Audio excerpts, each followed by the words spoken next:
ಮುರಳಿಯ ದಿನಾಂಕ 23/4/2026. ಪ್ರಾತಃ ಮುರಳಿ ಬಾಪ್ದಾದ ಮಧುಬನ. ತಂದೆ ತಿಳಿಸುತ್ತಾರೆ, ಮಧುರ ಮಕ್ಕಳೇ, ಭೋಲಾನಾಥ ಪ್ರಿಯಾತಿ ಪ್ರಿಯ ತಂದೆ ತಮ್ಮ ಸನ್ಮುಖದಲ್ಲಿ ಕುಳಿತಿದ್ದಾರೆ. ತಾವು ಪ್ರೀತಿಯಿಂದ ನೆನಪು ಮಾಡಿದಾಗ ಲಗನ್ನು ಹೆಚ್ಚುವುದು, ವಿಘ್ನಗಳು ಸಮಾಪ್ತಿಯಾಗುತ್ತವೆ. ಪ್ರಶ್ನೆ: ಬ್ರಾಹ್ಮಣ ಮಕ್ಕಳಿಗೆ ಯಾವ ಮಾತು ಸದಾ ನೆನಪಿರಬೇಕು? ಆಗ ಎಂದಿಗೂ ವಿಕರ್ಮ ಆಗುವುದಿಲ್ಲ.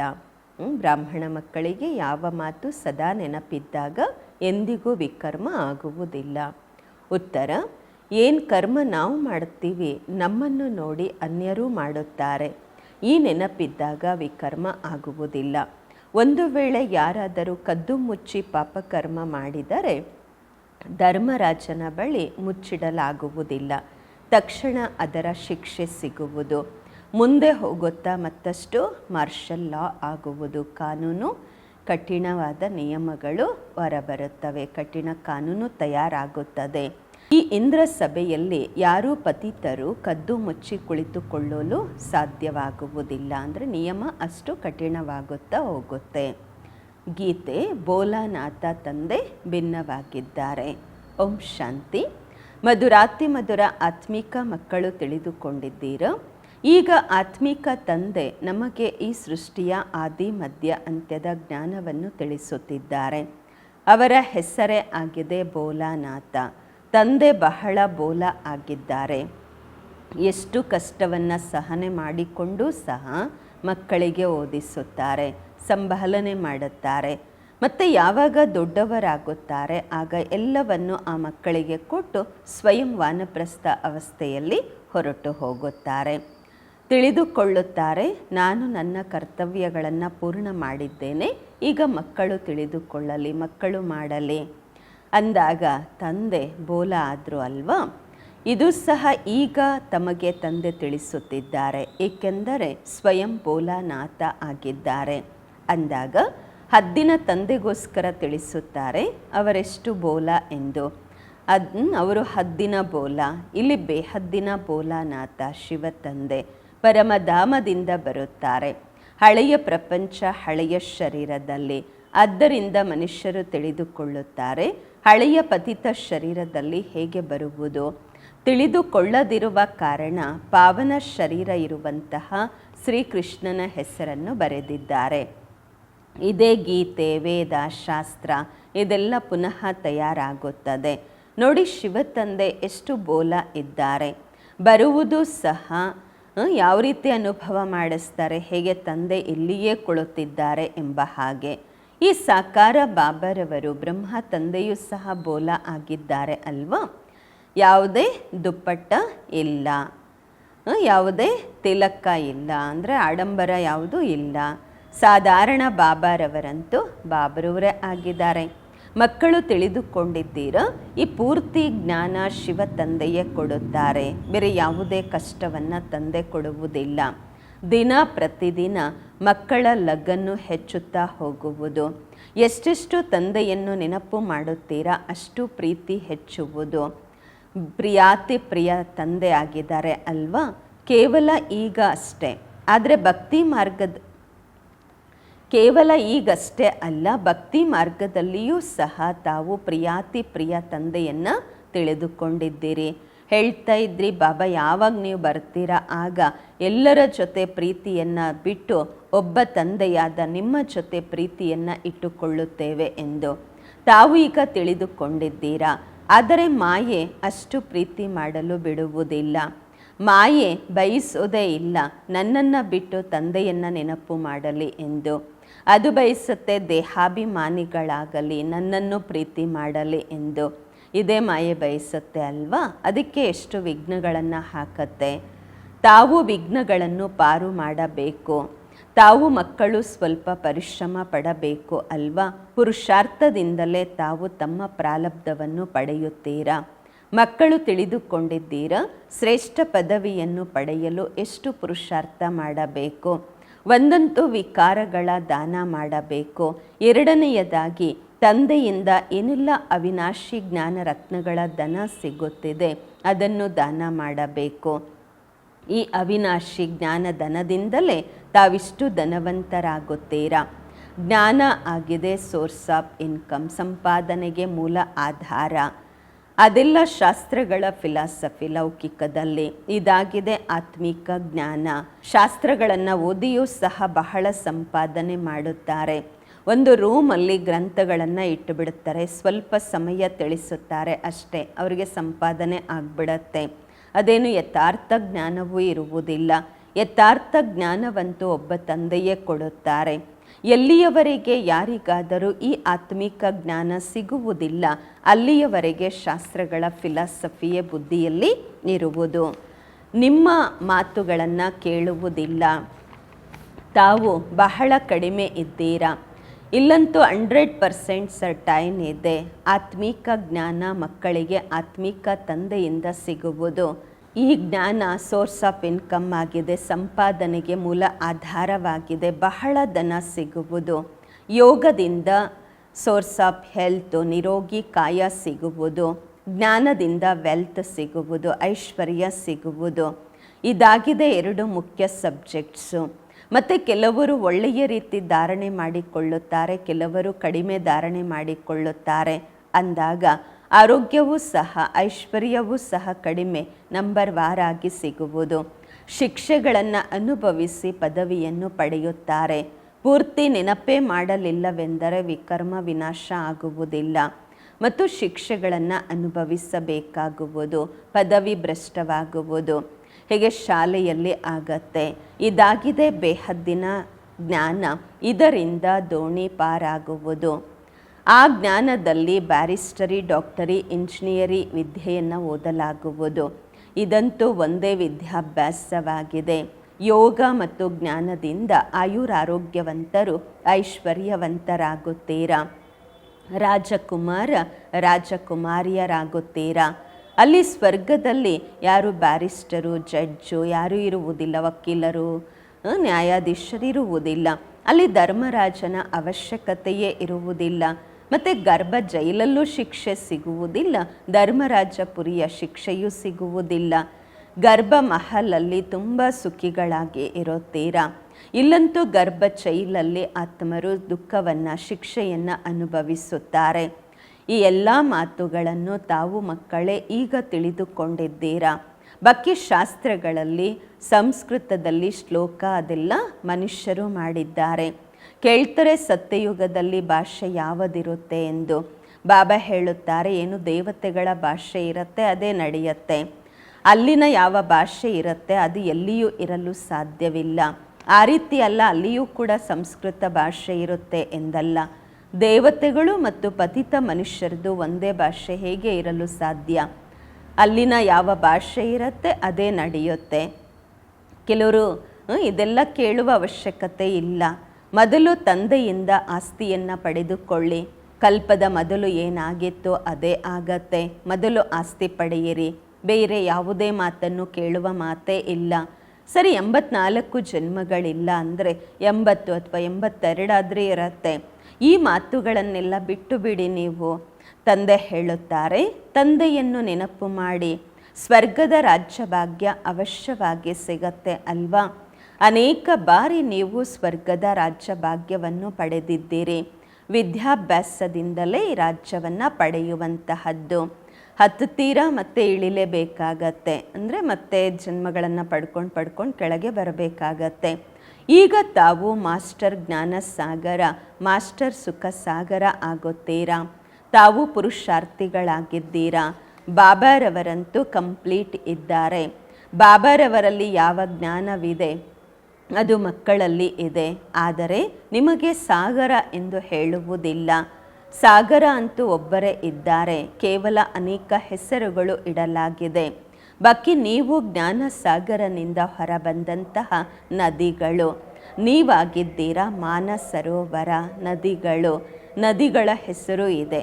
ಬ್ರಹ್ಮಪುತ್ರ ನದಿ ಬಹಳ ದೊಡ್ಡದಿದೆ. ಕಲ್ಕತ್ತಾದಲ್ಲಿ ನದಿ ಮತ್ತು ಸಾಗರನ ಸಂಗಮವಿದೆ. ಅದರ ಹೆಸರು ಇದೆ ಡೈಮಂಡ್ ಹಾರ್ಬರ್ ಅಂತ ಹೇಳುತ್ತಾರೆ. ನೀವು ಬ್ರಹ್ಮಮುಖ ವಂಶಾವಳಿಯರು. ವಜ್ರದ ಸಮಾನರಾಗುತ್ತೀರಾ. ಬಹಳ ದೊಡ್ಡ ಮೇಳವಾಗುವುದು. ಬಾಬಾರವರು ಈ ಬ್ರಹ್ಮರವರ ತನುವಿನಲ್ಲಿ ಬಂದು ಮಕ್ಕಳ ಜೊತೆ ಮಿಲನ ಮಾಡುತ್ತಾರೆ. ಈ ಎಲ್ಲ ಮಾತುಗಳು ತಿಳಿದುಕೊಳ್ಳುವಂತಹ ಮಾತುಗಳಾಗಿವೆ. ಮತ್ತೆಯೂ ಸಹ ಬಾಬಾ ಹೇಳುತ್ತಾರೆ, ಮನ್ಮನಾಭವ, ತಂದೆಯನ್ನು ನೆನಪು ಮಾಡುತ್ತಾ ಇರಿ. ಅವರು ಪ್ರಿಯಾತಿ ಪ್ರಿಯರಾಗಿದ್ದಾರೆ. ಎಲ್ಲ ಸಂಬಂಧಗಳ ಸಾಕ್ರೀನ್ ಆಗಿದ್ದಾರೆ. ಎಲ್ಲ ಸಂಬಂಧಗಳು ಲೌಕಿಕದ್ದು ವಿಕಾರಿಯಾಗಿವೆ. ಲೌಕಿಕದ ಸಂಬಂಧಗಳಿಂದ ದುಃಖವೇ ಸಿಗುವುದು. ಬಾಬಾ ತಮಗೆ ಎಲ್ಲ ವ್ಯತ್ಯಾಸಗಳನ್ನು ತಿಳಿಸಿದ್ದಾರೆ. ಎಲ್ಲ ಸಂಬಂಧಗಳ ಪ್ರೀತಿಯನ್ನು ಕೊಡುತ್ತಿದ್ದಾರೆ. ಎಷ್ಟು ಸುಖ ಕೊಡುತ್ತಿದ್ದಾರೆ. ಬೇರೆ ಯಾರೂ ಸಹ ಇಷ್ಟು ಸುಖವನ್ನು ಕೊಡಲು ಸಾಧ್ಯವಿಲ್ಲ. ಕೆಲವರು ಕೊಟ್ಟರೂ ಸಹ ಅಲ್ಪ ಕಾಲಕ್ಕೋಸ್ಕರ ಅಷ್ಟೇ. ಕೆಲವರಂತೂ ತಿಳಿದುಕೊಳ್ಳುತ್ತಾರೆ ಈ ಪ್ರಪಂಚದ ಸುಖ ಕಾಗವಿಷ್ಟ ಸಮಾನ ಎಂದು. ದುಃಖಧಾಮದಲ್ಲಿ ಅವಶ್ಯವಾಗಿ ದುಃಖವೇ ಆಗುವುದು. ತಾವು ಮಕ್ಕಳು ತಿಳಿದುಕೊಂಡಿದ್ದೀರಾ, ನಾವು ಅನೇಕ ಬಾರಿ ಪಾತ್ರವನ್ನು ಅಭಿನಯಿಸಿದ್ದೇವೆ. ಆದರೆ ನಾವು ಶ್ರೇಷ್ಠ ಪದವಿಯನ್ನು ಹೇಗೆ ಪಡೆಯುವುದು, ಇದರ ಚಿಂತೆ ಇರಬೇಕು. ಬಹಳ ಪುರುಷಾರ್ಥ ಮಾಡಬೇಕು. ನಾವು ಅಲ್ಲಿ ಫೇಲ್ ಆಗಬಾರದು. ಒಳ್ಳೆಯ ನಂಬರಿಂದ ಪಾಸ್ ಆದಾಗ ಶ್ರೇಷ್ಠ ಪದವಿಯನ್ನು ಪಡೆಯುತ್ತೀರಾ. ಮತ್ತು ಅಂತಹವರಿಗೆ ಖುಷಿಯೂ ಆಗುವುದು. ಎಲ್ಲರೂ ಒಂದೇ ಸಮಾನ ಇರಲಾಗುವುದಿಲ್ಲ. ಯಾರೆಷ್ಟು ಯೋಗ ಮಾಡುತ್ತಾರೆ ಅಷ್ಟು ಧಾರಣೆ ಆಗುವುದು. ಬಹಳ ಗೋಪಿಕೆಯರಿದ್ದಾರೆ, ಕೆಲವು ಎಂದು ಮಿಲನನೇ ಮಾಡಿಲ್ಲ ಬಾಬ್ರೂರನ್ನು. ಬಾಬನ ಜೊತೆ ಮಿಲನ ಮಾಡಲಿಕ್ಕೋಸ್ಕರ ತಡವರಿಸುತ್ತಿರುತ್ತಾರೆ. ಆದರೆ ಒಳ್ಳೆ ಪುರುಷಾರ್ಥ ತಪಸ್ಸಿರುತ್ತೆ. ಸಾಧು ಸನ್ಯಾಸಿಗಳ ಬಳಿ ತಡವರಿಸುವಂತಹ ಮಾತೇ ಇರುವುದಿಲ್ಲ. ಇಲ್ಲಂತೂ ಶಿವ ತಂದೆ ಮಿಲನ ಮಾಡಲು ಬಂದಿದ್ದಾರೆ. ವಂಡರ್ಫುಲ್ ಮಾತಲ್ವಾ? ಮನೆಯಲ್ಲಿ ಕುಳಿತಿದ್ರೂ ನೆನಪು ಮಾಡುತ್ತೀರಾ, ಶಿವ ತಂದೆ ನಾವು ನಿಮಗೆ ಮಕ್ಕಳಾಗಿದ್ದೇವೆ. ಆತ್ಮನಿಗೆ ಸ್ಮೃತಿ ಬರುವುದು. ತಾವು ಮಕ್ಕಳು ತಿಳಿದುಕೊಂಡಿದ್ದೀರಾ, ಶಿವ ತಂದೆಯಿಂದ ನಮಗೆ ಕಲ್ಪಕಲ್ಪವೂ ಆಸ್ತಿ ಸಿಗುವುದು. ಅದೇ ತಂದೆ ಕಲ್ಪದ ನಂತರ ಬಂದಿದ್ದಾರೆ ಅಂದಾಗ ತಂದೆಯನ್ನು ನೋಡದೆ ಇರಲಾಗುವುದಿಲ್ಲ. ಆತ್ಮನಿಗೆ ಗೊತ್ತು ಬಾಬಾ ಬಂದಿದ್ದಾರೆ. ಶಿವ ಜಯಂತಿಯನ್ನು ಆಚರಿಸಲಾಗುವುದು. ಆದರೆ ಮನುಷ್ಯರ್ಯಾರೂ ತಿಳಿದುಕೊಂಡಿಲ್ಲ. ಶಿವ ತಂದೆ ಬಂದು ಓದಿಸುತ್ತಿದ್ದಾರೆ. ಇದನ್ನು ಸಹ ಯಾರೂ ತಿಳಿದುಕೊಂಡಿಲ್ಲ. ಹೆಸರಿಗಷ್ಟೇ ಶಿವ ಜಯಂತಿ ಆಚರಿಸುತ್ತಾರೆ. ರಜಾನೂ ಕೊಡುವುದಿಲ್ಲ. ಆಸ್ತಿ ಯಾರು ಕೊಟ್ಟರು, ಅವರ ಮಹತ್ವವೇ ಇಲ್ಲ. ಯಾರಿಗೆ ಆಸ್ತಿ ಕೊಟ್ಟಿದ್ದರು, ಶ್ರೀಕೃಷ್ಣ ಅವರ ಹೆಸರು ಪ್ರಸಿದ್ಧ ಮಾಡಿದ್ದಾರೆ. ಕಾಸಾಗಿ ಬಾಬಾರವರು ಭಾರತವನ್ನೇ ಸ್ವರ್ಗವನ್ನಾಗಿ ಮಾಡುತ್ತಾರೆ. ಬಾಕಿ ಎಲ್ಲರಿಗೂ ಮುಕ್ತಿಯನ್ನು ಕೊಡುತ್ತಾರೆ. ಎಲ್ಲರೂ ಬಯಸುತ್ತಾರೆ ಮುಕ್ತಿಯನ್ನು. ತಾವು ತಿಳಿದುಕೊಂಡಿದ್ದೀರಾ, ಮುಕ್ತಿಯ ನಂತರ ಜೀವನ್ ಮುಕ್ತಿ ಸಿಗುವುದು. ತಂದೆ ಬಂದು ಮಾಯೆಯ ಬಂಧನದಿಂದ ಮುಕ್ತ ಮಾಡುತ್ತಾರೆ. ತಂದೆಗೆ ಹೇಳಲಾಗುವುದು ಸರ್ವರ ಸದ್ಗತಿ ದಾತ. ಜೀವನ್ ಮುಕ್ತಿಯಂತೂ ಎಲ್ಲರಿಗೂ ಸಿಗುವುದು ನಂಬರ್ ವಾರ್ ಪುರುಷಾರ್ಥದ ಅನುಸಾರವಾಗಿ. ಬಾಬಾ ಹೇಳುತ್ತಾರೆ, ಇದಾಗಿದೆ ಪತಿತ ಪ್ರಪಂಚ, ದುಃಖಧಾಮ. ಸತ್ಯಯುಗದಲ್ಲಿ ನಿಮಗೆ ಎಷ್ಟು ಸುಖ ಸಿಗುವುದು, ಅದಕ್ಕೆ ಹೇಳಲಾಗುವುದು ಬಹಿಷ್ಠ ಎಂದು. ಅಲ್ಲಾಹ ಬಹಿಷ್ಠ ಯಾರಿಗಾಗಿ ರಚನೆ ಮಾಡಿದರು? ಏನು ಕೇವಲ ಮುಸಲ್ಮಾನರಿಗೋಸ್ಕರ ರಚನೆ ಮಾಡಿದ್ರ? ಅಲ್ಲ ಅಲ್ವಾ? ತಮ್ಮ ತಮ್ಮ ಭಾಷೆಯಲ್ಲಿ ಕೆಲವರು ಸ್ವರ್ಗ ಅಂತ ಹೇಳ್ತಾರೆ, ಕೆಲವರು ಬಹಿಷ್ಠ ಅಂತ ಹೇಳುತ್ತಾರೆ, ಕೆಲವರು ಹೆವೆನ್ ಅಂತ ಹೇಳುತ್ತಾರೆ. ನೀವು ತಿಳಿದುಕೊಂಡಿದ್ದೀರಾ, ಸ್ವರ್ಗದಲ್ಲಿ ಕೇವಲ ಭಾರತವೇ ಇರುವುದು. ಈ ಎಲ್ಲ ಮಾತುಗಳನ್ನು ನೀವು ತಿಳಿದುಕೊಂಡಿದ್ದೀರಾ. ನಿಮ್ಮ ಬುದ್ಧಿಯಲ್ಲಿಯೂ ಸಹ ನಂಬರ್ ವಾರ್ ಪುರುಷಾರ್ಥದ ಅನುಸಾರವಾಗಿ ಈ ಎಲ್ಲ ಮಾತುಗಳು ಕುಳಿತಿವೆ. ಒಬ್ಬ ಮುಸ್ಲಿಂ ಬ್ರದರ್ ಹೇಳುತ್ತಾ ಇದ್ದರು, ನಾವು ಅಲ್ಲಾಹನ ಗಾರ್ಡನ್ನಲ್ಲಿ ಹೋಗುತ್ತೇವೆ ಎಂದು. ಅದೆಲ್ಲ ಸಾಕ್ಷಾತ್ಕಾರ ಆಗುವುದು. ಡ್ರಾಮಾದಲ್ಲಿ ಮೊದಲೇ ಎಲ್ಲವೂ ನಿಗದಿಯಾಗಿದೆ. ಏನೆಲ್ಲ ಡ್ರಾಮಾದಲ್ಲಿ ನಡೆಯುತ್ತೆ, ಸೆಕೆಂಡ್ ಪಾಸ್ ಆಯಿತು ಅಂದರೆ ಹೇಳಲಾಗತ್ತೆ ಕಲ್ಪದ ಮೊದಲು ಆಗಿತ್ತು ಎಂದು. ನಾಳೆ ಏನಾಗುವುದು ಎಂಬುದು ಗೊತ್ತಿಲ್ಲ. ಡ್ರಾಮಾದ ಮೇಲೆ ನಿಶ್ಚಯವಿರಬೇಕು. ಇದರಲ್ಲಿ ಯಾವುದೇ ಚಿಂತೆ ಇರಬಾರದು. ನಮಗೆ ಬಾಬಾರವರು ಆಜ್ಞೆ ಮಾಡಿದ್ದಾರೆ, ಮಕ್ಕಳೇ ನನ್ನನ್ನು ನೆನಪು ಮಾಡಿರಿ ಮತ್ತು ತಮ್ಮ ಆಸ್ತಿಯನ್ನು ನೆನಪು ಮಾಡಿರಿ. ಎಲ್ಲವೂ ಸಮಾಪ್ತಿಯಂತೂ ಆಗಲೇಬೇಕಾಗಿದೆ. ಕೇವಲ ಒಬ್ಬರು ಇಬ್ಬರಿಗೋಸ್ಕರ ಅಳಬೇಕಾಗಿರೋದಿಲ್ಲ. ಮೃತ್ಯು ಬಂದು ಬಿಡುತ್ತೆ. ಒಬ್ಬರು ಇಬ್ಬರಿಗೋಸ್ಕರ ಅಳುವ ಸಮಯ ಹೋಯಿತು. ಈಗ ಅಳಲಿಕ್ಕೂ ಸಹ ಪುರ್ಸತ್ತಿರೋದಿಲ್ಲ. ಮೃತ್ಯು ಎಲ್ಲರಿಗೂ ಬರುತ್ತೆ, ಶಬ್ದನೇ ಬರೋದಿಲ್ಲ.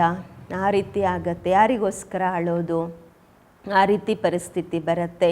ಈ ಕಾಲದಲ್ಲಂತೂ ಮನುಷ್ಯರು ಬೂದಿಯನ್ನು ತಗೊಂಡು ಎಷ್ಟು ಪರಿಕ್ರಮ ಮಾಡುತ್ತಾರೆ, ಭಾವನೆ ಕೊಡುತ್ತಿರತ್ತೆ ಅಲ್ವಾ? ಆದರೆ ಎಲ್ಲವೂ ವೇಸ್ಟ್ ಆಫ್ ಟೈಮ್, ಸಮಯ ವ್ಯರ್ಥವಾಗುವುದಾಗಿದೆ. ಇದರಲ್ಲಿ ಏನು ಇಟ್ಟಿದ್ದಾರೆ? ಬೂದಿ ಹಿಡ್ಕೊಂಡು ಎಲ್ಲ ಕಡೆ ಸುತ್ತಾಡೋದ್ರಿಂದ ಏನು ಸಿಗತ್ತೆ? ಮಣ್ಣಲ್ಲಿ ಸೇರಿ ಹೋಯಿತು. ಇದರಿಂದ ಭಾರತ ಪವಿತ್ರ ಆಗುತ್ತೆ ಏನು? ಇಲ್ಲ. ಪತಿತ ಪ್ರಪಂಚದಲ್ಲಿ ಏನೂ ಕೆಲಸ ಮಾಡಿದ್ರು ಪತಿತರೇ ಮಾಡ್ತಾರೆ. ದಾನ ಪುಣ್ಯ ಅದೆಲ್ಲ ಮಾಡುತ್ತಾ ಬಂದಿದ್ದಾರೆ. ಏನು ಭಾರತ ಪಾವನ ಆಯಿತಾ? ಸೊ ಬಾಬರೂರು ನೆನಪು ಮಾಡಬೇಕು. ಭಗವಂತನ ನೆನಪಿನಿಂದ ಪುಣ್ಯಕರ್ಮ ಮಾಡುವುದರಿಂದ ಆತ್ಮನನ್ನು ಶುದ್ಧ ಮಾಡಿಕೊಳ್ಳೋದ್ರಿಂದ ಪಾವನ ಆಗುವಂಥದ್ದು. ಮೆಟ್ಟಿಲನ್ನು ಇಳಿಯುತ್ತಲೇ ಬಂದಿದ್ದಾರೆ. ಸತ್ಯಯುಗದಲ್ಲಿ ಸೂರ್ಯವಂಶದವರಾಗುತ್ತೇವೆ. ನಂತರ ಮೆಟ್ಟಿಲು ಇಳಿಯುತ್ತಾ ಬರುತ್ತೇವೆ. ನಿಧಾನವಾಗಿ ಬೀಳುತ್ತಲೇ ಬರುತ್ತೇವೆ. ಬಲೆ ಎಷ್ಟೇ ಯಜ್ಞ ತಪ ದಾನ ಪುಣ್ಯ ಏನೂ ಮಾಡಿದ್ರು ಮತ್ತೆ ಮುಂದಿನ ಜನ್ಮದಲ್ಲಿ ಅಲ್ಪ ಕಾಲಕ್ಕಾಗಿ ಅದರ ಫಲ ಸಿಗತ್ತೆ. ಕೆಟ್ಟ ಕೆಲಸ ಮಾಡಿದ್ರೆ ಅದರ ಫಲ ಅವ್ರಿಗೆ ಸಿಕ್ಕೇ ಸಿಗತ್ತೆ. ಬೇಹದ್ದಿನ ತಂದೆಯಂತೂ ತಿಳಿದುಕೊಂಡಿದ್ದಾರೆ, ನಾನು ಮಕ್ಕಳಿಗೆ ಓದಿಸಲು ಬಂದಿದ್ದೇನೆ ಎಂದು. ತನುವು ಸಹ ಸಾಧಾರಣವಾಗಿರುವುದನ್ನು ಪಡೆದಿದ್ದಾರೆ. ಯಾವುದೇ ತಿಲಕ ಹಚ್ಚುವ ಅವಶ್ಯಕತೆಯೂ ಇಲ್ಲ. ತಿಲಕವಂತೂ ಭಕ್ತರು ದೊಡ್ಡದಾಗಿ ಹಚ್ಕೊಳ್ತಾರೆ. ಆದರೆ ಮೋಸನೂ ಎಷ್ಟಿರುತ್ತೆ ಅದರಲ್ಲಿ. ಎಷ್ಟು ಮೋಸ ಮಾಡ್ತಾರೆ. ಬಲೆ ತಿಲಕ ಇಟ್ಕೊಂಡಿರ್ತಾರೆ. ಕೆಲವರು ಒಳ್ಳೆಯವರು ಇರ್ತಾರೆ, ಆದರೆ ಕೆಲವರು ಕೆಟ್ಟವರು ಇರ್ತಾರೆ. ಬಾಬಾ ಹೇಳ್ತಾರೆ, ನಾನು ಸಾಧಾರಣ ತನುವಿನಲ್ಲಿ ಬಂದಿದ್ದೇನೆ, ಬಂದು ತಾವು ಮಕ್ಕಳಿಗೆ ಓದಿಸುತ್ತಿದ್ದೇನೆ. ವಾನಪ್ರಸ್ಥ ಅವಸ್ಥೆಯಾಗಿದೆ. ಶ್ರೀಕೃಷ್ಣನ ಹೆಸರನ್ನು ಯಾಕೆ ಹಾಕಿದ್ದಾರೆ? ಇಲ್ಲಿ ನಿರ್ಣಯ ಮಾಡುವ ಬುದ್ಧಿಯೇ ಇರುವುದಿಲ್ಲ. ಈಗ ಬಾಬಾರವರು ಸರಿ ತಪ್ಪುಗಳನ್ನು ನಿರ್ಣಯ ಮಾಡುವ ಬುದ್ಧಿಯನ್ನು ಕೊಟ್ಟಿದ್ದಾರೆ. ಬಾಬಾ ಹೇಳ್ತಾರೆ, ತಾವು ಯಜ್ಞ ತಪ ದಾನ ಪುಣ್ಯ ಎಲ್ಲ ಮಾಡ್ತಾ ಬಂದ್ರಿ, ಶಾಸ್ತ್ರಗಳೆಲ್ಲ ಓದ್ತಾ ಬಂದ್ರಿ. ನಾನು ನಿಮಗೆ ರಾಜಯೋಗವನ್ನು ಕಲಿಸಿ ವಿಶ್ವದ ರಾಜ್ಯ ಭಾಗ್ಯವನ್ನು ಕೊಡ್ತಾ ಇದ್ದೀನಿ. ನಾನು ಕೊಟ್ಟನ ಅದೆಲ್ಲದರಿಂದ ಸಿಗ್ತಾ ಅಂತಾರೆ. ಬಾಬಾ ನಿರ್ಣಯ ಮಾಡಿ ಹೇಳ್ತಾರೆ, ಬಾಬಾ ನೀವೇ ತಿಳಿಸಿದ್ದು. ಶ್ರೀಕೃಷ್ಣ ಅಂತೂ ಚಿಕ್ಕ ಮಗು, ಅವ್ರು ಹೇಗೆ ಜ್ಞಾನ ತಿಳಿಸ್ಕೊಡ್ತಾರೆ? ಬಾಬಾ ನೀವೇ ರಾಜಯೋಗದಿಂದ ನಮ್ಮನ್ನು ಈ ರೀತಿ ತಯಾರು ಮಾಡ್ತಾ ಇದ್ದೀರಾ, ರಾಜಯೋಗವನ್ನು ಕಲಿಸಿದ್ದೀರಾ, ಅದರಿಂದ ನಾವು ಈ ರೀತಿ ತಯಾರಾಗ್ತಾ ಇದ್ದೇವೆ. ಬಾಬಾ ಹೇಳ್ತಾರೆ, ಶರೀರದ ಮೇಲೆ ಭರವಸೆ ಇಲ್ಲ, ಬಹಳ ಪುರುಷಾರ್ಥ ಮಾಡಬೇಕು. ಬಾಬರವರಿಗೆ ಕೆಲವರು ಸಮಾಚಾರ ಕೊಡ್ತಾರೆ, ಬಾಬಾ ಇಂತಹವ್ರು ಬಹಳ ನಿಶ್ಚಯ ಬುದ್ಧಿ ಉಳ್ಳವರಿದ್ದಾರೆ ಎಂದು. ಬಾಬಾ ಹೇಳ್ತಾರೆ, ಬಿಲ್ಕುಲ್ ನಿಶ್ಚಯವೇ ಇಲ್ಲ. ಯಾರೆಲ್ಲ ಬಹಳ ಪ್ರೀತಿ ಮಾಡ್ತಿದ್ರು ಬಾಬರವ್ರನ್ನ, ಅವ್ರು ಇವತ್ತಿಲ್ವೇ ಇಲ್ಲ. ಬಾಬರವ್ರಂತೂ ಎಲ್ಲರ ಜೊತೆ ಪ್ರೀತಿಯಿಂದ ನಡೀತಾರೆ. ಎಂತಹ ಕರ್ಮ ನಾನು ಮಾಡ್ತೀನಿ, ನನ್ನನ್ನು ನೋಡಿ ಬೇರೆಯವರು ಮಾಡ್ತಾರೆ, ಅದು ನೆನಪಿರಬೇಕು. ಕೆಲವರಂತೂ ವಿಕಾರದಲ್ಲಿ ಹೋಗ್ತಾರೆ ಮತ್ತು ಕದ್ದು ಮುಚ್ಚಿ ಬಂದು ಇಲ್ಲಿ ಕುಳಿತುಕೊಳ್ತಾರೆ. ಬಾಬರವ್ರ ತಕ್ಷಣ ಸಂದೇಶಿಗೆ ಹೇಳಿಬಿಡ್ತಾರೆ, ಇಂತಹ ಕರ್ಮ ಮಾಡುವವರು ಬಹಳ ನಾಜೂಕಾಗ್ತಾ ಹೋಗ್ತಾರೆ, ಮುಂದೆ ಹೋಗ್ತಾ ಇದೆಲ್ಲ ನಡೆಯೋದಿಲ್ಲ. ಅಂತಿಮದ ಕೋಮಲ ಸಮಯ ದಲ್ಲಿ ಯಾರೇನೂ ಮಾಡಿದ್ರೂ ಏಕದಮ್ ಗೊತ್ತಾಗತ್ತೆ. ಮಾರ್ಷಲ್ ಲಾ ನಡೆಸ್ತಾರೆ. ಕಾನೂನು ಇನ್ನೂ ಕಠಿಣವಾಗ್ತಾ ಹೋಗುತ್ತೆ. ಮುಂದೆ ಹೋಗುತ್ತಾ ತಾವು ಬಹಳಷ್ಟು ನೋಡುತ್ತೀರಾ. ಬಾಬಾ ಏನೇನು ಮಾಡ್ತಾರೆ, ಮಾರ್ಷಲ್ ಲಾ ಚಲಾತೆ ಹೇ ಅಂತಾರೆ ಬಾಬರವರು. ಬಾಬಾ ಶಿಕ್ಷೆ ಏನು ಕೊಡೋದಿಲ್ಲ, ಧರ್ಮರಾಜನ ಮೂಲಕ ಕೊಡಿಸುತ್ತಾರೆ. ಜ್ಞಾನದಲ್ಲಿ ಪ್ರೇರಣೆಯ ಮಾತು ಇಲ್ಲ. ಭಗವಂತನಿಗೆ ಎಲ್ಲ ಮನುಷ್ಯರು ಹೇಳುತ್ತಾರೆ, ಏ ಪತಿತ ಪಾವನ ಬನ್ನಿ, ನಮ್ಮನ್ನು ಪಾವನ ಮಾಡಿ ಎಂದು. ಎಲ್ಲ ಆತ್ಮರು ಕರ್ಮೇಂದ್ರಿಯಗಳ ಮೂಲಕ ಕರೆಯುತ್ತಾರೆ. ಬಾಬಾ ಜ್ಞಾನ ಸಾಗರ ಆಗಿದ್ದಾರೆ. ಅವರ ಬಳಿ ಬಹಳಷ್ಟು ವೆರೈಟಿ ಸಾಮಾನುಗಳು ಇವೆ. ಅಂತಹ ಸಾಮಾನುಗಳು ಬಾಬಾ ಕೊಡುವಂತಹ ಸಾಮಾನು, ಸುಖ ಶಾಂತಿ ಆನಂದ ತೃಪ್ತಿ ಏನೂ ಇದೆ, ಅದು ಮತ್ತಾರು ಕೊಡಲಿಕ್ಕಾಗೋದಿಲ್ಲ. ಶ್ರೀಕೃಷ್ಣನ ಮಹಿಮೆ ಬಿಲ್ಕುಲ್ ಬೇರೆಯಾಗಿದೆ. ಬಾಬಾರವರ ಶಿಕ್ಷಣದಿಂದ ಈ ಲಕ್ಷ್ಮೀನಾರಾಯಣ ಹೇಗಾಗೋದು? ತಯಾರು ಮಾಡುವವರು ಬಾಬಾರವರಾಗಿದ್ದಾರೆ. ತಂದೆಯೇ ಬಂದು ಕರ್ಮ ಅಕರ್ಮ ವಿಕರ್ಮದ ಗತಿಯನ್ನು ತಿಳಿಸುತ್ತಾರೆ. ಈಗ ನಿಮ್ಮ 3ನೆಯ ನೇತ್ರ ತೆರೆದಿದೆ. ತಾವು ತಿಳಿದುಕೊಂಡಿದ್ದೀರ 5000 ವರ್ಷಗಳ ಮಾತಿದು. ಈಗ ಮನೆಗೆ ಹೋಗಬೇಕು, ಪಾತ್ರ ಅಭಿನಯಿಸಬೇಕು. ಇದು ಸ್ವದರ್ಶನ ಚಕ್ರ ಆಗಿದೆ ಅಲ್ವಾ? ನಿಮ್ಮ ಹೆಸರಾಗಿದೆ ಸ್ವದರ್ಶನ ಚಕ್ರಧಾರಿ, ಬ್ರಾಹ್ಮಣ ಕುಲಭೂಷಣ, ಪ್ರಜಾಪಿತ ಬ್ರಹ್ಮ ಕುಮಾರ ಕುಮಾರಿಯರು. ಲಕ್ಷಾಂತರ ಅಂದಾಜಿನಲ್ಲಿ ಸ್ವದರ್ಶನ ಚಕ್ರಧಾರಿಗಳಾಗುತ್ತೀರಾ. ನೀವೆಷ್ಟು ಜ್ಞಾನವನ್ನು ಓದುತ್ತೀರಾ? ಒಳ್ಳೆಯದು. ಮಧುರಾತಿ ಮಧುರ ಅಗಲಿ ಹೋಗಿ ಮರಳಿ ಸಿಕ್ಕಿರುವ ಮಕ್ಕಳ ಪ್ರತಿಯಾಗಿ ಮಾತ್ಪಿತಾ ಬಾಪ್ದಾದರವರ ನೆನಪು, ಪ್ರೀತಿ, ಬೆಳಗಿನ ವಂದನೆಗಳು. ಆತ್ಮಿಕ ಮಕ್ಕಳಿಗೆ ಆತ್ಮಿಕ ತಂದೆಯ ನಮಸ್ಕಾರಗಳು. ನಾವು ಆತ್ಮಿಕ ಮಕ್ಕಳಿಂದ ಆತ್ಮಿಕ ಮಾತ್ಪಿತಾ ಬಾಪ್ದಾದರವರಿಗೆ ನೆನಪು, ಪ್ರೀತಿ, ಬೆಳಗಿನ ವಂದನೆಗಳು ಹಾಗೂ ನಮಸ್ಕಾರಗಳು. ಧಾರಣೆಗಾಗಿ ಮುಖ್ಯ ಸಾರ. ಫಸ್ಟ್ ಪಾಯಿಂಟು, ಇದು ಬಹಳ ನಾಜೂಕು ಸಮಯವಾಗಿದೆ. ಆದ್ದರಿಂದ ಯಾವುದೇ ಉಲ್ಟಾ ಕರ್ಮವನ್ನು ಮಾಡಬಾರದು. ಕರ್ಮ, ಅಕರ್ಮ, ವಿಕರ್ಮದ ಗತಿಯನ್ನು ಗಮನದಲ್ಲಿಟ್ಟುಕೊಂಡು ಸದಾ ಶ್ರೇಷ್ಠ ಕರ್ಮವನ್ನು ಮಾಡಬೇಕು. 2ನೇ ಪಾಯಿಂಟು, ಯೋಗದಿಂದ ಸದಾ ಕಾಲಕ್ಕಾಗಿ ತಮ್ಮ ಕಾಯವನ್ನು ನಿರೋಗಿ ಮಾಡಿಕೊಳ್ಳಬೇಕು. ಪ್ರಿಯಾತಿ ಪ್ರಿಯ ಒಬ್ಬ ತಂದೆಯನ್ನೇ ನೆನಪು ಮಾಡಬೇಕು. ತಂದೆಯಿಂದ ಏನೆಲ್ಲ ಅವಿನಾಶಿ ಜ್ಞಾನ ಧನ ಸಿಗುತ್ತಿದೆ ಅದನ್ನು ದಾನ ಮಾಡಬೇಕು. ವರದಾನ: ಸಹನಶೀಲತೆಯ ಗುಣದ ಮೂಲಕ ಕಠೋರ ಸಂಸ್ಕಾರಗಳನ್ನು ಶೀತಲ ಮಾಡುವಂತಹ ಸಂತುಷ್ಟ ಮಣಿಯಾಗಿರಿ. ಸಹನಶೀಲತೆಯ ಗುಣದ ಮೂಲಕ ಕಠೋರ ಸಂಸ್ಕಾರಗಳನ್ನು ಸಹ ಶೀತಲ ಮಾಡುವಂತಹ ಸಂತುಷ್ಟ ಮಣಿ ಆಗಿರಿ. ವರದಾನದ ವಿಶ್ಲೇಷಣೆ: ಯಾರಲ್ಲಿ ಸಹನಶೀಲತೆಯ ಗುಣ ಇರುವುದು ಅವರು ಮುಖದಿಂದ ಸದಾ ಸಂತುಷ್ಟವಾಗಿ ಕಾಣುತ್ತಾರೆ. ಆ ಸಂತುಷ್ಟತೆ ಅವರ ಮುಖದಲ್ಲಿ ಕಾಣುತ್ತದೆ. ಅವರು ಸದಾ ಸ್ವಯಂ ಸಂತುಷ್ಟ ಮೂರ್ತಿ ಆಗಿರುತ್ತಾರೆ. ಅನ್ಯರನ್ನು ಸಂತುಷ್ಟರನ್ನಾಗಿ ಮಾಡುತ್ತಾರೆ. ಸಂತುಷ್ಟರಾಗುವುದು ಎಂದರೆ ಅರ್ಥ ಸಫಲತೆಯನ್ನು ಪಡೆಯುವುದು. ಯಾರು ಸಹನಶೀಲರಾಗಿರುತ್ತಾರೆ ಅವರು ತಮ್ಮ ಸಹನಶೀಲತೆಯ ಶಕ್ತಿಯಿಂದ ಕಠೋರ ಸಂಸ್ಕಾರ ಅಥವಾ ಕಠಿಣ ಕಾರ್ಯವನ್ನು ಶೀತಲ ಸಹಜ ಮಾಡುತ್ತಾರೆ. ಅವರ ಮುಖವೇ ಗುಣಮೂರ್ತಿಯಾಗಿ ಕಾಣುತ್ತದೆ. ಅವರೇ ಡ್ರಾಮಾದ ಕೊಂಬೆಯ ಮೇಲೆ ನಿಲ್ಲಲು ಸಾಧ್ಯ. ಸ್ಲೋಗನ್: ಯಾರೂ ನಿಮ್ಮ ಮಾತುಗಳ ಮೂಲಕ ಬದಲಾವಣೆ ಆಗುವುದಿಲ್ಲ, ಪರಿವರ್ತನೆ ಆಗುವುದಿಲ್ಲ. ಅವರನ್ನು ಶುಭ ವೈಬ್ರೇಷನ್ಸ್ ಮೂಲಕ ಬದಲಾಯಿಸಬಹುದು. ಯಾರು ಮಾತುಗಳ ಮೂಲಕ ಬದಲಾಗುವುದಿಲ್ಲ, ಅವರನ್ನು ಶುಭ ಪ್ರಕಂಪನಗಳ ಮೂಲಕ ಬದಲಾಯಿಸಬಹುದು. ಅವ್ಯಕ್ತ ಇಶಾರೆ: ಮಹಾನರಾಗಲು ಮಧುರತೆ ಮತ್ತು ನಮ್ರತೆಯ ಗುಣವನ್ನು ಧಾರಣೆ ಮಾಡಿಕೊಳ್ಳಿ. ಹೀಗೆ ಬ್ರಹ್ಮ ಬಾಬರವರ ಮಾತು ಫರಿಷ್ಠಾ ಮಾತಾಗಿತ್ತು, ಸೂಕ್ಷ್ಮ ದೇವತೆಯ ಮಾತಾಗಿತ್ತು. ಕಡಿಮೆ ಮಾತಾಡ್ತಿದ್ರು, ಮಧುರವಾಗಿ ಮಾತಾಡ್ತಿದ್ರು. ಹಾಗೆ ಯಥಾರ್ಥ ಮಾತುಗಳನ್ನು ಮಾತನಾಡುತ್ತಿದ್ದರು. ಕಾರೋಬಾರ್ಗೋಸ್ಕರ ಮಾತನಾಡಬೇಕಾಗಿ ಬರ್ತಿತ್ತು, ಆದರೆ ದೊಡ್ಡದಾಗಿ ಜಾಸ್ತಿ ಉದ್ದ ಮಾಡಿ ಮಾತಾಡ್ತಿರ್ಲಿಲ್ಲ.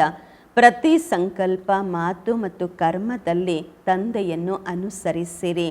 ಪ್ರತಿ ಮಾತಿನಲ್ಲಿ ಮಧುರತೆ, ನಮ್ರತೆಯ ಮಹಾನತೆ ಇರಲಿ. ಅದಕ್ಕಾಗಿ ಸ್ವಯಂವನ್ನು ನಿಮಿತ್ತ ಎಂದು ತಿಳಿದು ಪ್ರತಿ ಕಾರ್ಯ ಮಾಡಿದಾಗ ಮಹಾನತೆಯ ಜೊತೆ ನಮ್ರತೆ ಬರುವುದು ಮತ್ತು ಸಫಲತಾ ಮೂರ್ತಿ ಆಗುತ್ತೀರಾ. ಓಂ ಶಾಂತಿ.